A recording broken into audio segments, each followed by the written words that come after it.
আমার নাম বেদেনা খাতুন। বেদেনা, বেদেনা বা বেদানা নামে কিন্তু একটা ডালিমকে বোধহয় বেদানা বলা হয় আমাদের ইয়েতে, রাইট? তো আপনি এসেছেন কোথা থেকে? আমি টাঙ্গাইল জেলা ঘাটাইল উপজেলা থেকে আসছেন। আর বয়স কত হতে পারে আনুমানিক? 40-এর কাছাকাছি। শুরু করুন। আপনি তো নিশ্চয়ই অনুষ্ঠানটা শোনেন, আপনি না শুনলে তো আর আসলে আমাদের এখানে আসার কথা না। কতদিন যাবত শোনেন, কত বছর যাবত শুনছেন? আমি ভাইয়া প্রায় 6 মাস যাবত শুনছেন। রেডিওতে শুনেছেন? রেডিওতে শুনেছি, আপনার ইউটিউবেও দেখেছেন। ঠিক আছে, তো শুরু করেন আপনি। আপনার জানা আছে নিশ্চয়ই, প্রথমে একেবারে ছোটবেলা থেকে যেখান থেকে বলতে চান। আমরা 5 বোন 1 ভাই। আপনার বাবা কি করেন? আমার বাবা প্রাথমিক বিদ্যালয়ের শিক্ষক ছিলেন। জি, প্রধান শিক্ষক ছিলেন। পঞ্চগড়ে ছিলেন। আপনাদের আদি বাড়ি কি পঞ্চগড়ে? জি না। তাহলে আমার আব্বা 1971 সালে যুদ্ধ করেন। যুদ্ধ করার সময় মানে তাকে 3 বার গুলি করার দেয়, মানে আলটিমেটাম দেয়। তাকে ওই গুলি করে মেরে ফেলবে, মুক্তিবাহিনীতে ছিলেন বিধায়। তারপর আমার দাদি আমার আব্বাকে বলে যে তুমি যদি আমার বুকের দুধ খেয়ে থাকো তাহলে তুমি এই দেশ থেকে চলে যাও। তারপর আমার বাবা পালিয়ে, মানে বোরকা পরে, ওই সময় বোরকা পরে আমার বাবা চলে যায় বাড়ির পিছন দিক থেকে। আমার দাদির আম্মার বোরকা পরে চলে যাওয়ার পর পঞ্চগড়ে জানুনি, যাওয়ার পর জমিরুদ্দিন ব্যারিস্টারের বাড়িতে আমাদের কোনো এক আত্মীয় ছিল নাকি আমার আব্বার ফ্রেন্ড ছিল, ওনাদের ওখানে আব্বা যায়। যাওয়ার পর উনি লজিং থাকেন, দীর্ঘদিন লজিং থাকার পর তারপর জমিরুদ্দিন ব্যারিস্টার বলেন, আব্বাকে অনেক ভালোবাসতেন, স্টুডেন্ট ভালো ছিলেন। তো পরে বলতেছে যে আমার আব্বার ডাকনাম ছিল বকুল, বললো যে বকুল তুই লজিং থাকতেছিস, তাহলে এইভাবে তোর জীবন কিভাবে চলবে? তুই তো বিয়ে করছিস, তাহলে কি করা যায়? পরে আমার আব্বা বললেন যে স্যার তাহলে এক কাজ করেন, একটা স্কুল করে দেন, আপনার বাড়িতে আর এতদিন কিভাবে থাকবো? পরে জমিরুদ্দিন ব্যারিস্টার সাহেব উনি একটা স্কুল করে দেন। স্কুলে আবার শিক্ষকতা পেশায় চাকরি করেন। চাকরি করার পর আমার আম্মাকে তারপর ওখানে নিয়ে যাওয়ার পর আমরা মানে একই আমরা 5টা বোন হই। তো আমার ভাই না থাকার কারণে আমার আব্বাকে 30 বছর আব্বার ওখানে ছিলেন, পঞ্চগড়ে ছিলেন। ভাই না হওয়ার পর আমার নানাও প্রাইমারি স্কুলের প্রধান শিক্ষক ছিলেন। সে দুঃখ প্রকাশ করলো যে 5টা মেয়ে, আমি আমার মেয়েকে কিভাবে দেশে রাখবো। আমার আব্বাকে ট্রান্সফার করে নিয়ে তারপর টাঙ্গাইলে চলে আসেন। তারপর আমার আব্বা এই দেশে চলে আসেন, আমার আম্মাকে আমরা চলে আসি। আসার পর থেকেই মানে আমরা তো 5 বোন, সবার চোখে দেখাও যায় যে 5টা মেয়ে, মাস্টারের 5টা মেয়ে, এগুলা কিভাবে কি করবে। তো বড় বোনকে যখন 5-এ পড়ে তখন বিয়ে দিয়ে দেয়। মানে সমাজ থেকে, বাড়ির থেকে, ফ্যামিলির থেকে বলে যে দায় সারা মানে কাজ করেন। তখন 5ম শ্রেণীতে পড়ে আমার ছোট বোনটাকে মানে এইভাবে বিয়ে দেন। তারপর আমার যে বড়, আমরা 2 বোন একত্র পড়ি। তো ও বোনটাকে 5ম শ্রেণীতে আমরা পাশ করলাম। ওই আমার ইমিডিয়েটলি বড় ভাই বোনটাকে বিয়ে দিয়ে দিলেন। তারপর সিরিয়ালে আমি থাকি। আমি থাকার পর আমার যখন আমি 9ম শ্রেণীতে পড়ি তখন আমাকে বিয়ে দেন। বিয়ে দেওয়ার পর আসলে বিয়ের জীবনটা যে আসলে জানতাম না যে বিয়ে হয়, এটাই বুঝতাম। আসলে তখন এতটা নির্বোধ ছিলাম, জীবনটা আসলে জীবন সম্পর্কে কিছু বুঝিনি। মানে বাবার সংসার খাইতাম, যদিও আমার বাবা প্রাথমিক বিদ্যালয়ে প্রধান শিক্ষক ছিলেন, অনেক আদর করতেন, বিশেষ করে আমাকে আমার আব্বা অনেক আদর করতেন। আমি ছাত্রী ভালো ছিলাম। আমি ওই 2 বোনকে বিয়ে দেওয়ার পর আমি সিরিয়ালে থাকি। তখন আমি 9ম শ্রেণীতে পড়ি এবং বাবা আপনাকে খুব ভালোবাসতেন। আমি আরবিতেও ভালো পড়ালেখা করছি, আরবিতেও। আমি আমার নানা বলছিলেন যে আমাকে কোরআন তেলাওয়াত শিখাবে, 30 সিবার হাফেজ বানাবে। তো আমার আব্বা বললেন যে না, ওনাকে আমি ভালো স্টুডেন্ট, আমি ওনাকে মানে উচ্চ শিক্ষায় শিক্ষিত করব। তারপর 9ম শ্রেণীতে যখন যাই তখন আমার ফ্যামিলির থেকে একটা ভালো ছেলে পায়, ওনার একটা চাকরি হয় নৌ পরিবহনে। তারপর ওনাকে দিয়ে বিয়ে দিয়ে দেয় আমার চাচা। বিয়ে হয়ে গেল এক রাতারাতি। এটা একটা মজার গল্প আছে। মানে আমার যে স্বামী হন উনি, ওনার বাবা প্রাথমিক বিদ্যালয়ের শিক্ষক ছিলেন। তো আমার চাচা এবং আমার আব্বার সাথে ওনাদের সাথে একটা ঘনিষ্ঠতা ছিল। আমার স্টুডেন্ট ছিল আমার চাচার। পরে উনি বললেন যে তাহলে মেয়ে আছে, ছেলেটার চাকরি হয়ে গেল নৌ পরিবহনের, তাহলে আমরা একটা বিয়ে দিয়ে দিই। তারপর আমরা সিরিয়ালে 3জন বোন, আমার চাচাতো বোন, আমার নিচে আরো 2 বোন আছি, আমরা ছোট। তারপরে কথা আলোচনা করে বিকেলবেলা আলোচনা করে বিকেলবেলায় আমাকে যে শাড়ি কিনে দিবে বা মেহেদি দিবে, যে বিয়ের যে একটা মানে আনুষ্ঠানিকতা আছে, সে আনুষ্ঠানিকতা ছাড়াই আমাকে মানে বিকেল 4টায় মানে কাজে আনার পর বলতেছে যে কি ব্যাপার, মেয়ে নিয়ে আসেন, আমাকে মেয়ে দেখবো। আমি মেয়ে ছাড়া আমি বিয়ে পড়াবো না, আপনারা বিয়ে ঠিক করছেন, ঠিক আছে আমাকে মেয়ে নিয়ে আসেন। মেয়ে আমাকে নিচে নেওয়ার পরে বলতেছে যে না, এই মেয়েতে বিয়ে দেওয়া যাবে না, আমি বিয়ে পড়াবো, আমি চলে যাই, আমার তো জেল খাটতে হবে, বয়স হয়নি। তার আমি এত মানে ছোট ছিলাম, দেখতে তো তখন একেবারে হালকা পাতলা ছিলাম। তারপর বলতেছে কাজে চলে যাবে, পরে বলতেছে না আপনি যাবেন না, আমার ফ্যামিলির লোকজন বলতেছে, আমার চাচা বলতেছে যাবেন না, মেয়ের কোনো সমস্যা নেই। কয় না, মেয়ে দেখে আমার অনেক কষ্ট লাগছে, মেয়েকে বিয়ে দেওয়া যাবে না, এরকম মানে কথা বলতেছে। আমি কিছু বলি না, সামাজিকতা তখন তো আমরা অনেক বোকা ছিলাম, মানে আমাদের তখন একটা ইয়ের মধ্যে থাকতে হয়েছে, গণ্ডির ভিতরে থাকতে হয়েছে। 94-93 সালে তখন তো মেয়েরা অনেক বাবা মা ভাই বোন মানে আত্মীয় স্বজন দেখে অনেকটাই তাদের সামাজিকতা রক্ষা করতে চলতে হয়েছে। তারপর ওইভাবে মানে উনি চলে যাবে কাজী, ফ্যামিলির থেকে পরে লোকজন আসলেন, গ্রামের 2-4 জন মাতাব্বর আসলেন, বললেন যে না সমস্যা নেই, আপনি বিয়ে পড়ান, মেয়ে তো আমাদের, আমরা বুঝবো। পরে আমাকে ডেকে নিয়ে বললেন যে তুমি কিছু বলবা, তোমাকে বিয়ে দিচ্ছে। আমি যে সমস্যা নেই, বাবা মাই দিয়ে দিলে। বিয়ে বুঝতেন তখন ওই সময়টাতে? আমি কিছুই বুঝতাম না আসলে যে বিয়ে হলে যে স্বামীর সংসারে যেতে হয়, যে মানে স্বামীর সাথে সারা জীবন থাকতে হয়, এগুলি আমি বুঝতাম না, কিছুই বুঝতাম না। আমি শুধু স্কুলে যেতাম, সংসারে থাকতাম, কাজ করতাম বাবা মার সঙ্গে, এটুকুই আমার এই ধারণা ছিল। তারপর বিয়ে দেওয়ার পর ঘটনা হচ্ছে যে আমাকে বিকাল 4টে আমার বিয়ে পড়ায়। শুধু এক আমার ভাবি আছেন, ওই ভাবি এসে বলতেছে যে তোর তো বিয়ে হচ্ছে, আয় তোরকে মেহেদি পড়াই, তো শাড়ি পরাই, শাড়ি আনি নাই। মানে গ্রামের মহিলা আছে না, এই কথা শুনে যে আমার নাম বেদেনা, যে বেদেনা বিয়ে হচ্ছে, বর আসছে, এরকম কথাবার্তা বলতেছে, লোকজন আসতেছে, আমাদের বিশাল বড় একটা বাড়ি। তারপরে এসে দেখি তোমার এক ফুবা এসে বলতেছে যে এখানে রুমে আসো, তোমার সাথে কথা আছে। কি কথা বলেন? আমার এক ভাবি আছে, জোর করে নিয়ে যায় গোসল করে, না একটু গোসল করাইতে হবে, ছোট মানুষ গোসল করাইতে হবে। পরে গোসল করাইলো, মানে আমার একটা পুরনো শাড়ি ছিল, পরে শাড়িটা নিয়ে দিল, পরে শাড়িটা পরলাম, একেবারে পাতলা, এই যে হাতের মুঠোই শাড়িটা, হাতের মুঠোই যে শাড়ি আসে, ওই শাড়িটা মুসলিম শাড়িটা ছিল, ওইটা নিয়ে গেলেন, পরে পরাই দিলেন, দেওয়ার পরে ঘরে নিয়ে গেল। পরে আমার ফুপা গেলেন, এক কাজে গেলেন, যায় উনি ওই যে যেগুলো বলা আর কি বিয়ের যে দোয়া দরুদ পাঠ করে বলতেছে কবুল বলো। আমার বলতে আর দেরি হয় নাই, আমি মানে বলছি, আমি সাথে সাথে বলে দিছি যে বিয়ে দিচ্ছে, বিয়ে হবে, বাস বললাম। বলার পর তো জীবনের মানে শুরু হলো জীবনের কষ্ট। কি বিয়ে দিল, এক মানে তাৎক্ষণিক বিয়ে হয়ে গেল, তাৎক্ষণিক বিয়ে। আমার হাজবেন্ড তারপর তো বিয়ে দেওয়ার পর ওনার সাথে আর আমার ওই দিন আর কথা না, ওনাকে নিয়ে চট্টগ্রাম চলে গেলেন আমার চাচা। আমার চাচা চলে গেলেন, ওনার মেডিকেল আছে, নৌ পরিবহনের মেডিকেল, তো মেডিকেলে নিয়ে গেলেন। উনি আমার সাথে কিছু কথা বলে গেলেন না, জাস্ট বললো যে আমাকে তো যেতেই হচ্ছে আজকে, আচ্ছা ঠিক আছে, এই কথাই বলে উনি চলে গেল। চলে যাওয়ার পর 7 দিন পরে উনি আসলেন, আসার পর বলতেছে যে আমাদের ফ্যামিলিতে কেউ জানে না, এগুলি আসলে একটা আনুষ্ঠানিকতা আছে, আমার বাবার সাথে মানে ফ্যামিলি আত্মীয় স্বজন ওনাদের পক্ষ থেকে আমাদের পক্ষ থেকে সবাই কথা বলতেছে আর কি। বলার পর বলে যে আমরা একটা অনুষ্ঠান করবো।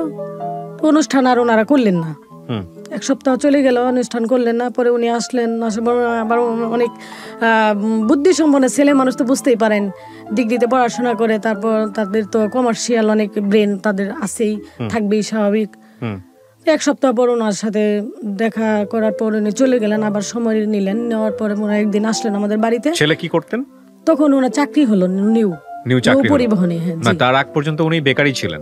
বেকাররকম একটা ছেলের সঙ্গে আপনার বাবা বিয়ে দিয়ে দিলেন। আপনার বাবা স্কুল শিক্ষক ছিলেন, এবং এমন তো না যে আপনার কোনো স্ক্যান্ডাল ছিল বা কোনো ঝামেলা ছিল, এরকম তো কিছু না।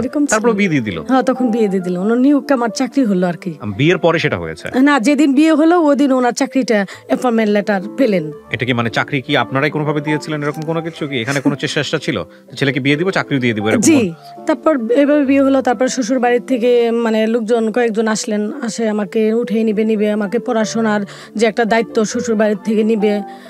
আমার আব্বার তো অবস্থা বুঝতেই পারছেন, আমার 5টা বোন, 1 ভাই, তো সংসার আমাদের অনেক বড় একটা সংসার বাবার বাড়িতে। তারপর শ্বশুর বাড়িতে আমার শ্বশুর এসে বললো আমি অনুষ্ঠান করতে পারবো না। বেশ কিছুদিন, 3 মাস পরে উনি এসে আমাকে নিয়ে গেলেন। 3 মাস পরে আসলো। এর মাঝে আমার শ্বশুর আসতেন, আমাকে আদর করতেন, আমার শ্বশুর বৌমা বলে ডাকতেন। প্রিয় শ্রোতা, আমরা এই জায়গাটায় ছোট্ট একটা বিরতি নেব এবং বিরতির পর আবারও ফিরে আসবো জীবন গল্পে। যাওয়ার আগে আপনাদেরকে বলতে চাই, এরা ফ্যামিলিতে আছেন, আমাকে পড়ালেখার দায়িত্ব শ্বশুর নিয়েছেন। নেওয়ার পর ওখানে যাওয়ার পর দেখা গেল যে আমাকে 3 বেলা রান্না করতে হয়, কাজ করতে হয়। মানে গ্রামের বাড়ি বুঝতেই পারেন যে কি পরিমাণ মশলা বা বাড়তি হয়েছে আমার অনেকগুলি। ঘর ঝাড়ু থেকে রান্না বান্না, মোছা, তারপর ওই কাজ যত আছে, মানে কাপড় ধোয়ার থেকে সমস্ত কাজ আমাকে করতে হয়েছে। সকাল মানে ভোরে উঠতে হয়েছে গ্রামের বাড়ি, মানে একটু লেট করে তো ওঠার সময় মানে কখনোই ছিল না। রাতে আজানের সময় উঠতে হয়েছে। ওঠার পর সারাদিন মানে কন্টিনিউ কাজ করতে হয়েছে। যদি আমি পড়াশোনার কথা বলতাম, দেখা যাইতো যে সবাই রাগ করতেন, কিসের পড়াশোনা, বউ মানুষ পড়াশোনা করতে হবে না, পড়াশোনা করে কি হবে। তখন আপনি ক্লাস 9 এ পড়ছেন? তখন আমি ক্লাস 9 এ পড়ি। রাত 10টা পর্যন্ত আমার ভাসুর বিজনেস করতো, আমি বসে থাকতাম। ভাসুর আসতো, দেবর বন্ধু বান্ধব নিয়ে আড্ডা দিত, মানে বিজনেস করতো। ওরা আসতো রাত 10টা 11টায়, অনেক সময় 12টা 1টা বেজে যাইতো, আমি বসে থাকতাম। হ্যাঁ, ব্যাঘাত ঘটতো। আমি হাজবেন্ডকে বলতাম যে কি ব্যাপার, আমাকে তো পড়াশোনা করতে হবে, আমি তো পড়াশোনা করবো, আমার বাবা পড়াশোনা করাবে বলছে, আমার শ্বশুর বলছে পড়াশোনা করাবে, আমাকে তো এখানে পড়াশোনা হচ্ছে না। শ্বশুর বাড়িতে দেখা যাইতো যে অনেক সময় মানে তাদের ভিতরে মানে একটা মানে ঝগড়া লাগতো, এদের পারিবারিকভাবে ঝগড়া লেগে থাকতো। ওখানে দেখা যেত আমি 8-10 দিন থাকতাম, থাকার পর আবার বাবার বাড়িতে আসতাম। আসলেও দেখা যায় এখানেও আমার বিয়ে হয়ে গেছে, এখানেও আমার একটা সমস্যা, স্বামীকে নিয়ে থাকা। ওনার তখন ট্রেনিং হওয়ার কথা ছিল, তো ট্রেনিং আর শুরু হলে না বা স্থগিত। তো 6 মাস ওনাকে নিয়ে আমার বাবার বাড়ি থেকে কিছুদিন আবার থাকি দেখা যায় শ্বশুর বাড়িতে। শ্বশুর বাড়িতে গেলেও একই অবস্থা, ওখানে এসে শ্বশুর আমাকে নিয়ে যাওয়ার পর এরকম কাজ করতে হয়। মানে কাজ করার ক্ষেত্রে দেখা যায় যে আমি যদি আমার মানে একটু মনক্ষুণ্ণ হই, হাজবেন্ড বলে যে মনক্ষুণ্ণ হওয়া যাবে না, এখানে জীবন এটাই মানুষের জীবন। তো মানে আমি বলতাম যে বারবার, আমার তো এটা জীবন না, আমি কেন, আমাকে মানে বিয়ে দিল বাবা মা, আমার জীবনটাকে আগের জীবনটা আমাকে ফিরিয়ে দেওয়া হোক। আমার কথা এটা ছিল, আমি হাজবেন্ডকে বারবার বলছি যে আমার আগের জীবনটা আমাকে ফিরিয়ে দেওয়া হোক, আমি পড়াশোনা করবো, আমি প্রতিষ্ঠিত হব। আমার এরকম ইচ্ছা ছিল।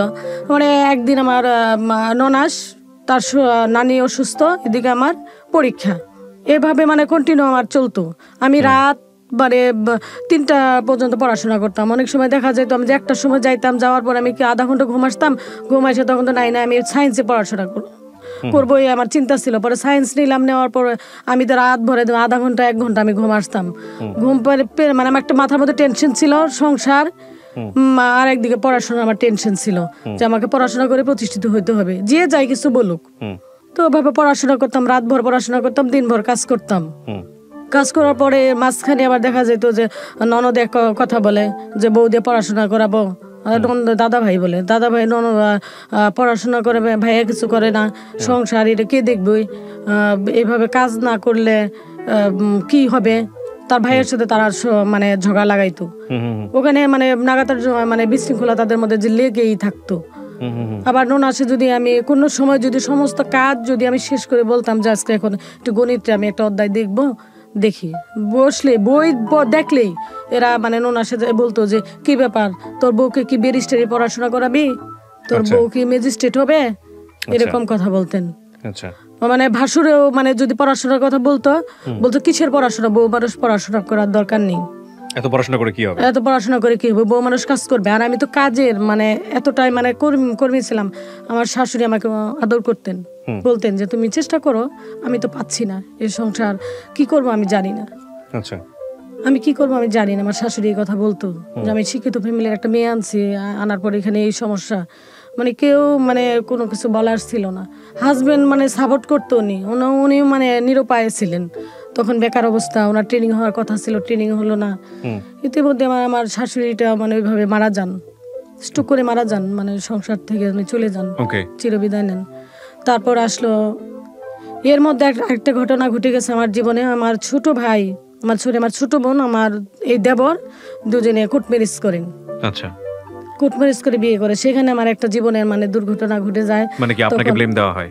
হ্যাঁ, এখানে আমাকে ব্লেম দেয়নি, আমি জানিও না ঘটনাটা। আমার বাবার বাড়ি থেকে আমার বোনটা পালিয়ে যায়।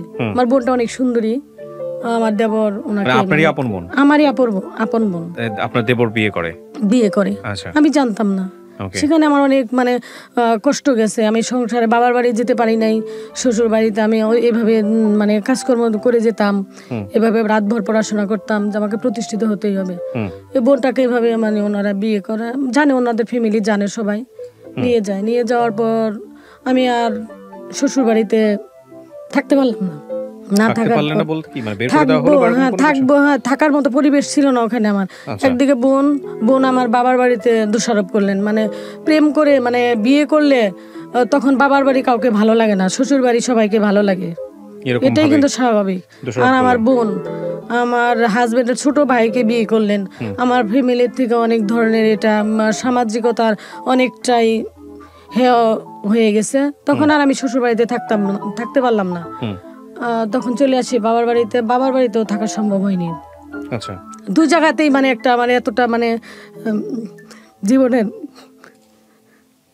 মানে শুধু এই বোনকে কেন্দ্র করে শ্বশুর বাড়িও হারাতে হচ্ছে, নিজের বাপের বাড়িও হারাতে হচ্ছে। এখানে কিছু জিনিস মনে রাখবেন প্রিয় দর্শক এবং শ্রোতা, আমাদের বাঙালি সমাজে মেয়েদের কিন্তু এই কমপ্লেক্সিটিগুলো অনেক বেশি ফেস করতে হয়, অনেক বেশি ফেস করতে হয়। উনি বলতে গিয়ে যে ওনার গলা কাঁপছে, বা আপনারা রেডিওতে শুনছেন, আপনারা হয়তো অনেকেই রিলেট করতে পারবেন আমাদের আজকে এই বেদানার জীবন গল্পকে, অনেক ভদ্রমহিলাই হয়তো রিলেট করতে পারবেন। কিন্তু তারপরও বেদানার এই সহজ সরল জীবন গল্পটা কেন জীবনের গল্প অনুষ্ঠানে কিভাবে উপস্থাপিত হচ্ছে সেটা জানতে হলে আপনাদেরকে শেষ পর্যন্ত মনোযোগ দিয়ে শুনতে হবে। আমার বোন জানতেন যে আমার শ্বশুর বাড়ির অনেক সমস্যা, জানতেন। জানার পরও সে এই কাজটা করেছে, আমার দেবরের সাথে এইভাবে বিয়ে করেন। তখন আর আমি নিঃস্ব, শ্বশুর বাড়ি থাকতে পারি না, বাবার বাড়ি থাকতে পারি না, যাবোটা কোথায়? আমার বাবা বললেন যে মেয়ে মানুষ এসবের সংসারেই থাকতে হবে। তখন আর কোনো মানে শ্বশুর বাড়িতে থাকতে গেলেও নানান কথা, যেখানে বোন সংসারে গেছে। আর একদিকে দেখা গেল যে আমি ওখানে তারপর এসএসসি পরীক্ষা দিলাম, এতটা কষ্টের পরও আমি পরীক্ষা দিয়ে ফার্স্ট ডিভিশন, তখন 95 সালে আমি ফার্স্ট ডিভিশন পাই। আমার দুইটাতে লেটার আসে। বাহ বাহ, ভেরি গুড। তারপর 95 সালে এসএসসি 95 আমার। ওকে। তখন একটা বিয়ে হয়, সে মেয়েটা আমার দুঃখজনক ব্যাপার হলো মেয়েটাকে দেখার ওইরকম কেউ ছিল না। আপনার জামাইও কি আপনাকে সাপোর্ট করতো না ওই সময়টাতে? এর মাঝে উনি মানে একটু আমার থাকতো, মানে গ্যাপ থাকতো ওনার। এর কারণে মানে আমার বোনকে যে নিয়ে দেওয়ার পর উনি সব ঘটনাই জানতেন ওনাকে, মানে ওনার ভাইকে এবং আমার বোনকে মানে প্রতিষ্ঠিত করার জন্য ওনাদের একটা কেমন একটা সাইড ছিল। এটা বাস্তবতা, আসলে কঠিন বিষয়। ওনাদের ফ্যামিলিতে মানে আমাদেরকে নিতে পারলে, আমার বোনটাকে নিতে পারলে ওনারা আর একটু এস্টাবলিশ হতে পারতো, এরকম চিন্তা ভাবনা ওনাদের ছিল আর কি। তারপর আমি ওখান থেকে চলে আসলাম। এর মাঝে তো আমার মেয়েটা হয়ে যায়, উনি ট্রেনিং এ চলে যান, 6 মাস ট্রেনিং করেন। ট্রেনিং চলাকালীন সময় আমি কিছুদিন মামার বাড়িতে থাকি। মামার বাড়ি থেকে ট্রেনিং মানে আপনার হাজবেন্ডের ট্রেনিং শুরু হয়। ট্রেনিং শুরু হয়, উনি বাবার বাড়ি থেকে কোনো সাপোর্ট পাননি। আমার বাবাই ওনাকে সাপোর্ট দিয়েছেন। আমার এক চাচা অর্থনৈতিকভাবে আমার চাচা সাপোর্ট দেন। তারপর আমি আমার এই যে বোন গেল ওখানে, আমি বাবার বাড়ি যেতে পাচ্ছি না, আমার একটা ছোট বেবি, উনি বুকের দুধ পাচ্ছে না, ওনাকে আমার বাইরে দিয়ে খাওয়াইতে হয়। কিছু কিছু আত্মীয় স্বজন ছিল আমাকে সহযোগিতা করে। খুবই মোমেন্টাল আসলে এই বিষয়গুলো লাইফের জন্য, খুব বেশি মোমেন্টাল। তারপর আমি চট্টগ্রাম চলে যাই চাচার বাসায়। মূলত আমার চাচার কোনো মেয়ে নাই, সে ভালো অবস্থান বর্তমানে আছে, তখনও ছিলেন, অফিসার ছিলেন উনি। পরে বললো তুমি চলে আসো। পরে আমি ওখানে যাই, ওখানে 2 বছর ছিলাম। হাজবেন্ডের সাথে তেমন একটা যোগাযোগ ছিল না। ইতিমধ্যে আবার আমার বোনটা আমার দেবরের কাছে থাকার সময় আমি তো চলেই গেলাম চট্টগ্রাম।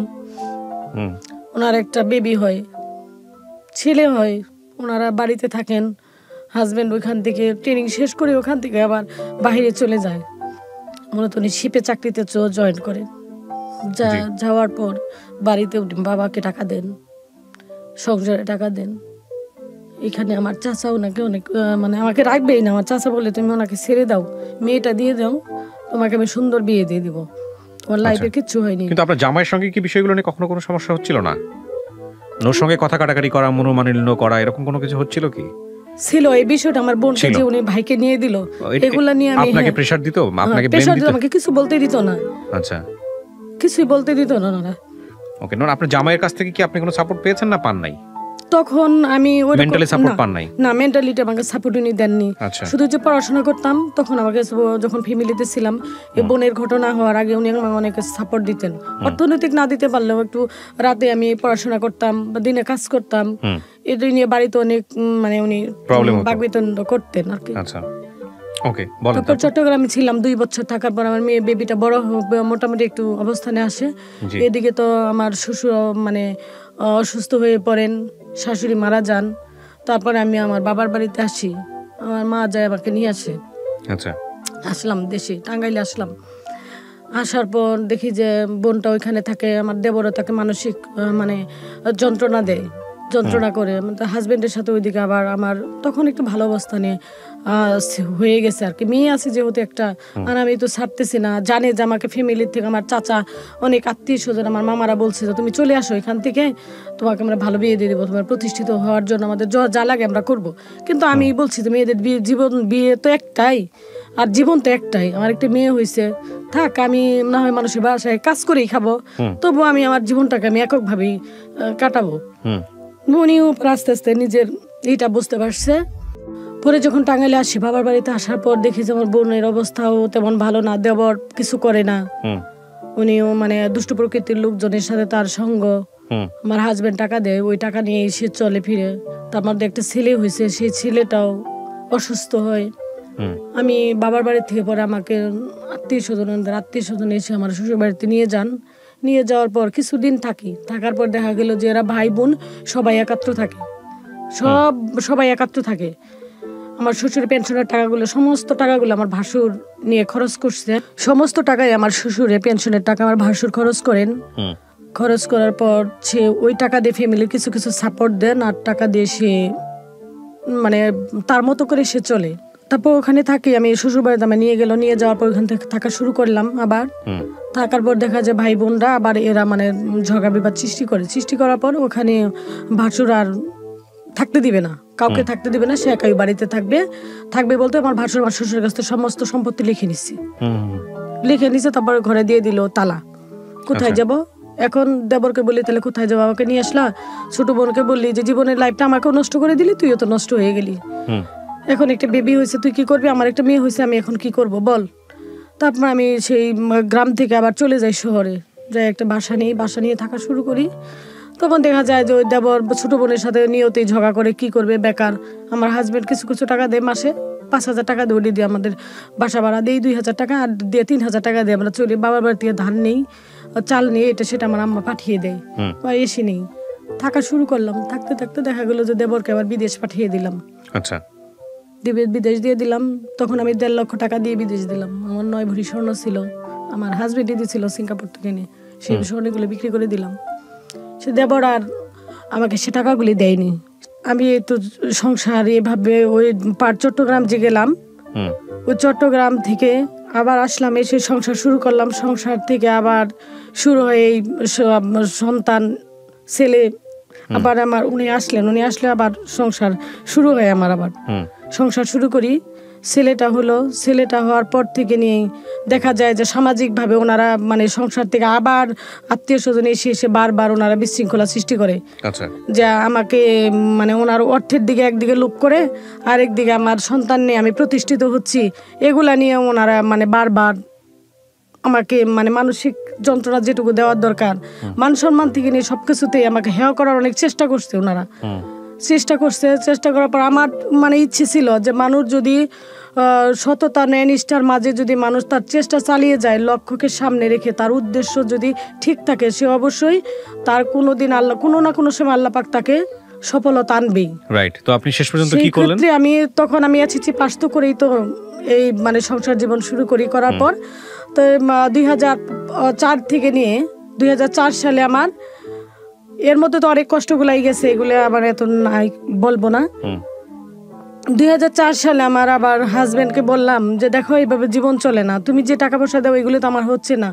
আমি এখন দেবরকে টাকা দিলাম, সে টাকাগুলো মেরে দিচ্ছে না। ছোট বোনটাও আমার সংসারে থাকতে পারবে কিনা আমি জানি না, কি করবো, ছেলেটার পিছনে মানে আমাদের 7-8 লক্ষ টাকা খরচ হয়েছে, সেও দিচ্ছে না। আমার ছেলের বোনটাকে তখন ও মামার সাথে যোগাযোগ করে আমার আম্মার কাছে ছেলেটা আমার কাছে রেখে ও সৌদি আরব চলে যায়। অনেক টাকা ঋণ হয়, কি করবে, এই ঋণের দায় কে নিবে? পরে ও রাগ করে চলে গেল যে হাজবেন্ড টাকা পয়সা দিচ্ছে না, আমি বাইরে চলে যাবো। পরে ও চলে গেল। আমি পরে কি করব, যে এই যে একটা সংসারে মানে একটা অশান্তি, বোনের অশান্তি, আমার নিজের অশান্তি। পরে নিজে নিজে চিন্তা করলাম যে না, এইভাবে তো জীবন চলবে না। ইন্টারমিডিয়েটে ভর্তি করাই দিল, আব্বা ভর্তি দিল না, দিবে না, পড়াশোনা দরকার নেই, সংসার করতে হবে। আমি 2004 সালে আমার চিন্তা হলো যে না, একটা কিছু করি। হাজবেন্ডে 5-7 হাজার টাকা দেয়, এই টাকা দিয়ে তো আমার জীবন চলবে না। 2টা বেবি, ছেলে হয়। তারপর আমার বাবার বাড়ি থাকা, আবারও বাবার বাড়িতে থাকা শুরুই করছি। চলে আসছি আবার ওই শহর থেকে। ছেলেটা নিয়ে কি করব, মেয়েটা নিয়ে কি করব, তো আবার চেষ্টা করি পড়াশোনা। পরে আবার কলেজে ভর্তি হলাম। ভর্তি হয়ে আবার প্রাইমারিতে সার্কুলার হয়ে পরীক্ষা দিলাম। তো রাত দিন সংসার করি, কাজ তো করতেই হয়, ওরকম রেগুলারই কাজ করতে হয়। বাবার বাড়িতেও কাজ করি। পরীক্ষা দিলাম, তারপর প্রাইমারিতে পরীক্ষা দিয়ে আমি এসএসসি পাশের পরে পরীক্ষা দেন না? এসএসসি পাশের পরে? হ্যাঁ, পরে তখন তো 2005-6 এসএসসি পরীক্ষাতেই ওই প্রাইমারি স্কুল টিচার হ্যাঁ করা যেত আর কি। পরীক্ষা দিয়ে আমি 2004-এ টিকি। টেকার পর মানে আমার কোনো লবিং ছিল না, কার সাথে কি বলবো বলতে পারি না। পরীক্ষা দিলাম, ভাইবাতে আমাকে করে দিল, ক্যান্সেল করে দিল। আবার 2005-এ আমার আবার পরীক্ষা, আবার সুযোগ পেলাম, তখন আমি পরীক্ষা দিলাম। পরীক্ষা দিয়ে তারপর আমি টিকি আসছে, আমার রেজাল্ট হয়েছে যে আমি আবারও টিকেছি। আচ্ছা, টিকার পর তখন আমার চিন্তা হলো যে আমি এই বছর আমি থেমে থাকবো না। কারণ হচ্ছে যে আমি যদি থেমে থাকি তাহলে আমার চাকরিটা এই বছর হবে না। আমি আবার যখন এই পরীক্ষাটা দিব তখন আমার হাজবেন্ড দিতে দিবে না। আমি এই অ্যাপ্লিকেশনটা রেখে দিছিলাম এখানে, আবার এই অ্যাপ্লিকেশনটা রেখে দিছি দিয়ে আমি আবার চট্টগ্রামে গেছি আমার চাচার বাসায়। হাজবেন্ড কি করলেন, উনি বললেন যে তোমাকে পরীক্ষা দিতে হবে না, চাকরি করতে হবে না, তোমাকে 5,000 টাকা প্রতি মাসে দিব, তোমার আবার চাকরি করতে হবে কেন? আমি বলছি এগুলি কোনো কিছু বলার দরকার নাই, তোমার অনেক হয়েছে, আমার নিজের মতো আমাকে দাঁড়াইতে হবে। এটা যদি আমি না করি তাহলে আমার জীবন কখনোই আমি টিকে থাকতে পারবো না। আমার জীবন ছন্ন বিচ্ছিন্ন হয়ে যাবে। আগে তো বুঝি নাই, এখন একটু হলেও বুঝি। তো আমি অ্যাপ্লিকেশনটা রেখে চলে গেছি ওয়ার্ডরোবের উপর। আমার মামাকে বলছি যে মামা তুমি করো তো, অ্যাপ্লিকেশনটা রেখে আসছি, তুমি নিয়ে যায় জমা দিয়ে দিও পোস্ট অফিসে। তখন আমার হাজবেন্ড তখন 7 টাকা মিনিট কথা হইতো, বুঝছেন। মামাকে ঋণ দিছে, ওনার মোবাইলে 7টা টাকা ছিল। আমি বললি আমি 1.5 টাকা খরচ করছি। 1.5 টাকা খরচ করার পরে উনি আমার বাসায়, আমার চাচার বাসায়, উনি আমাকে রাগ করলো। রাগ করার পরে উনি আমাকে একটা থাপ্পড়ি দিলেন। আমার হাজবেন্ড আমাকে থাপ্পড়ি দিলেন। আমার মোবাইল কেন ধরছো তুমি? তোমাকে কে রিং দিতে বলছে? তুমি কেন রিং দিলা? তোমাকে কে চাকরি দিবে? চাকরি কি এটা হাতের মোয়া? এরকম কথা শুরু করলো। পরে কিছু গ্লাস ছিল কাচের, সেই গ্লাসগুলো ভেঙে ফেললো। পরে আমার চাচি তো অবাক হয়ে গেল। চাচিকে আমি আম্মা বলে ডাকি। পরে আম্মা আসলো, আসার পরে বললো যে এটা কাজটা তো ভালো হয়নি, জামাই মানুষ কি বলবো। পরে দিছে, জমা দিয়েছে মামা। দেওয়ার পর তো পরীক্ষা দিলাম, পাশ করলাম। উনি তখন চাকরিতে ছিলেন।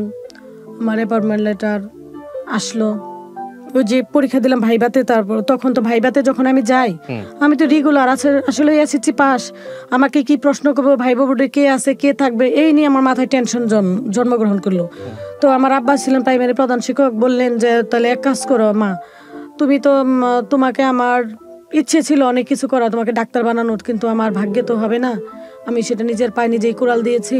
তাহলে এক কাজ করো আম্মু, তোমাকে তো তুমি রেজাল্ট ভালোই হয়েছে, তো ডিপি অফিসে যাই স্যারকে বলি। আব্বা আমাকে নিয়ে গেল, বললেন যে স্যার দেখেনি যে আমার মেয়েটা, আমি তো সে ভুল করে মেয়েটাকে ছোটো সময় বিয়ে দিয়ে দিছি, মেয়েটা তো পরীক্ষা দিছে, পাশ করছে, স্যার আমার তো মেয়ে এমনি তো আমার দিকে তাকায়, আমার মেয়েটাকে চাকরি দিতে হবে, আমার একটা কোঠা আছে, সে কোঠাতে দিতে হবে। বলে স্যার বললো আচ্ছা ঠিক আছে, সমস্যা নেই। তারপর আসলাম, আসার পর যে প্রতিনিয়ত পরীক্ষা হচ্ছে, ভাইবা পরীক্ষাতে আমি প্রতিদিন সেই ঘাটাল থেকে ছেলে মেয়ে রেখে, পিছিয়ে একটা মেয়ে ছিল আমার, কাজের মেয়ে ছিল, ওর কাছে রেখে আমি প্রতিদিন আব্বার কাছে রেখে আমি টাঙ্গাইলে চলে আসি। ভাইবা বোর্ডে কাকে কি প্রশ্ন করে আমি দরজায় দাঁড়াই থাকি, বলি একজন লোক বের হলে বলি জাপা এরকম খাতা রেখে বলি জাপা কি প্রশ্ন করলো, কি বললো, কি প্রশ্ন করলো, 2-1টা বলেন। এইভাবে আমি 15 দিন আসছি, এসে ওইগুলো নিয়ে যায় রাতে আমি যাই ওইগুলো আমি করতাম, স্টাডি করতাম। করার পর আমার ভাইবার যেদিন পরীক্ষা হলো সে পরীক্ষা দিলাম, ইনশাল্লাহ আমি ভালো, আমার যে কয়েকটা প্রশ্ন করেছেন আমি সবটি প্রশ্নের উত্তর দিলাম। দেওয়ার পর রেজাল্ট হলো, আমি পাশ করলাম। তবে এলাকাতে মানুষ অনেকেই অনেক ধরনের কথা বলতো যে আমি কেন টাঙ্গাইলে যাই, কি ব্যাপার আমাকে নিয়ে, মানে একটা মানুষের যে একটা মন্তব্য সৃষ্টি হলো। তো সবাই জানতো না যে আমি আসলে কি কাজে যাচ্ছি। আমার চাচারাও মানে একটা আলোচনা করতো, কেন যায়, স্বামী থাকে না কাছে, কি ব্যাপার, কি ঘটনা। পরে যখন শুনলো যে ঘাটাইলে যখন রেজাল্ট হলো, হওয়ার পর সবাই অবাক, আমার নাম আসছে, অনেকের নাম আসবো, অনেকেই এমপি, মন্ত্রী, সচিব, এদের চাকরি হবে, অমুকের চাকরি হবে, তমুকের চাকরি হবে। একটা মেয়ের চাকরি হবে ঘাটাইল থানার, সে মেয়েটার নাম নিয়ে অনেক কিছু আলোচনা আগেই হয়েছে, কিন্তু আমার নাম কেউ জানতো না। হওয়ার পর দেখি যে সকালবেলা রেজাল্ট হয়েছে, দেখি যে লোকজন আমার বাসায় এসে হাজির। আমি যে কি ব্যাপার, বলতেছে যে আপনার তো প্রাইমারিতে চাকরি হয়েছে। আমি যে তাই নাকি? আমি তো আশ্চর্য হয়ে গেছি, কয় যে আপনি জানেন না? আমি বলছি না, আমি জানি না। তো এটা সরকারি স্কুলে, হ্যাঁ, সরকারি প্রাথমিক বিদ্যালয়ে চাকরি হয়। তারপর কত সালে আপনার চাকরিটা হয়? 2006 হয়। 2006, হ্যাঁ। তারপর এভাবে চাকরি হয়, চাকরিতে শুরু করার পর তো এই সংসার জীবন এভাবে চলে আসছি। তারপর মেয়েটা আস্তে আস্তে, ওর আব্বু তো কাছেই থাকে না। আপনার জামাই এটা নিয়ে কোনো সমস্যা করলো না চাকরি হওয়ার পরে, যে চাকরি করতে পারবা না এরকম কোনো কিছু? না, তখন তো শুনে অনেক খুশি। হ্যাঁ, তখন সে সাপোর্ট করলো। আপনি কি পরে পড়াশোনা করেছেন এসএসসির পরে? জি, এসএসসির পর আমি ইন্টারমিডিয়েট পাস করি ঘাটাল জিপিজি বিশ্ববিদ্যালয় থেকে, উন্মুক্ত বিশ্ববিদ্যালয় থেকে বিএসএস কমপ্লিট করেছি। আচ্ছা, এরপর আপনি এখনো শিক্ষক আছেন? জি, এখনো শিক্ষক আছি। কোথায় শিক্ষকতা করছেন? আমি গারট্ট সরকারি প্রাথমিক বিদ্যালয়ের সহকারী শিক্ষক। তো আপনি গল্পটা কেন বললেন রেডিওতে? থাকে না যে কারণে বলতে এসেছি বা এরকম কোনো কিছু? গল্পটা বলতে এসেছি যে আমি যে এত কষ্টের মাঝে যে আমি এই পর্যন্ত আসছি, আমি এই যে শিক্ষকতা করতেছি, তার মাঝে আমি এই সংসার জীবনে ছেলে মেয়েকে নিয়ে আমি এককভাবে সংসার চালিয়ে আসছি। মেয়ে আমার বিবিএ পড়তেছে বগুড়া একটা কলেজে, আর আমার ছেলে এখন বর্তমানে তেজগাঁ কলেজ ইন্টারমিডিয়েট ফার্স্ট ইয়ারে। না, সেটা ঠিক আছে, আপনার ছেলের মেয়ের সাকসেস আছে, কিন্তু আপনি আপনার গল্পটা কেন বললেন? আমার গল্প বললাম এজন্য যে আমি তো আমার বিয়ের জীবন থেকে নিয়ে বাল্য বিবাহ, যেটা বলে বাল্য বিবাহ হয়, সেখানে আমি সংসার জীবনে যে অনেক ঘাত প্রতিঘাত আমি ওভারকাম করে আবার মাঝে এসে আমি পড়াশোনা চালিয়ে এই একটা গভর্নমেন্ট সার্ভিস নেওয়া। বিষয়টা হচ্ছে এরকম যে আপনি যদি পারেন তাহলে আরো সব মেয়েদেরকেও পারা উচিত, বিষয়টা আসলে তাই। এবং সেখানে আমিও একটু যোগ করি প্রিয় দর্শক এবং শ্রোতা, সেটা হলো যে যেই বেদানার গল্প আমরা আজকে এখানে তুলে ধরলাম খুব স্বল্প সময়ের মধ্যে, স্টোরিটা খুব ছোট, হয়তো ইলাবোরেটলি আরো বড় করা যেতে পারতো। যে মানুষগুলোকে নিয়ে উনি বলেছেন সেগুলোর পরিচয়, আইডেন্টিটি আমরা এখানে তুলে ধরিনি, সেগুলো কম বেশি আমাদের প্রত্যেকের জীবনেই আছে। আমাদের সেটা বড় কথা নয়, বড় কথাটা হচ্ছে যে এই ধরনের অবস্টাকল, এই ধরনের বাধা কিন্তু আমরা প্রত্যেকেই আমাদের জীবনে ফেস করি, প্রত্যেকেই করি কম বেশি। কিন্তু বাধা নিয়ে বিশেষ করে আমাদের নারীদের সামাজিকতার জায়গাটাতে একটা মেয়ের বিয়ে হয়ে যাওয়ার পরে আমরা যেটা দেখি যে অনেকে বিশ্ববিদ্যালয় থেকে পড়াশোনা করার পরে বিয়ে করার পরে আর কিছুই করে না, যে ঠিক আছে পড়ছো ভালো কথা, ওই বিয়েটাই এখন জীবন, বিয়েটার পরে সংসার করে যাও। কিন্তু স্বকীয়তার জায়গাটা তো একটা মানুষকে বিলং করতে হবে। আপনি ধর্মীয়ভাবে যদি চিন্তা করেন বা বৈজ্ঞানিক, মানবিক বা যেই অঙ্গনেই আপনি চিন্তা করেন না কেন, যে একটা মানুষের সারা জীবন ধরেই শুধুমাত্র দেবার না, নিজেরও কিছু পাওয়ার থাকে, এবং সেই জায়গাটি থেকে স্বাধীনভাবে ডিসিশন নেয়ার যে ক্ষমতাটা, সেটা একটা মানুষ তখনই অর্জন করতে পারে যখন তার স্বাধীন ইনকামের ব্যবস্থাটা হবে। আজকে আমি যে উদাহরণটা আপনাদের সামনে এখানে এনেছি, উনি একেবারেই প্রত্যন্ত অঞ্চলের একজন মানুষ। ক্লাস 9-এ পড়ার সময় ওনার বাল্যবিবাহ হয়ে গেল, তারপরে উনি প্রাইমারি স্কুলের টিচার হলেন, আজকে উনি অনার্স পাস করলেন, তারপরে উনি এখন একটা সমহিমায় প্রতিষ্ঠিত। তো আমি এই কথাটা এই কারণেই বলেছি যে গ্রামের অনেক মেয়েরাই আছেন যারা এইভাবে অনেক সময় বাধ্য হয়ে এরকম একটা সংসারে এরকম বিরূপ পরিস্থিতির মুখে পড়েন, তারপরেও জীবনে সফলতা আনা সম্ভব, তারপরেও ঘুরে দাঁড়ানো সম্ভব, শুধুমাত্র মনোবলটা যেন অটুট থাকে, শুধুমাত্র নিজেকে গিভ আপ যেন আপনি না করেন, যে না আমাকে জীবনে একটাই পৌঁছাতে হলে আমাকে পরিশ্রম করতে হবে, ধৈর্য ধরে এগিয়ে যেতে হবে। So that is the thing. আমরা এই অনুষ্ঠানের মাধ্যমে বেদানা আপনাকে ধন্যবাদ জানাই যে আপনি টাঙ্গাইল থেকে এসছেন, টাঙ্গাইল থেকে এসে আপনি হলো এই গল্পগুলো আজকে কষ্ট করে হলেও লাখ লাখ মানুষকে শোনার ব্যবস্থা করলেন। আমরা অনেক দিন পরে আমরা আবারও নতুন করে প্রোগ্রাম করছি জীবন গল্পে। আজকে হয়তো খুব ছোট করে স্টার্ট করা হলো, বাট আমরা চাই আরও কিছু চমৎকার গল্প নিয়ে আপনাদের সামনে আসতে। সবাই অনেক অনেক ভালো থাকুন প্রিয় দর্শক এবং শ্রোতা। আজকের মতো এখানেই শেষ করছি। শুভরাত্রি।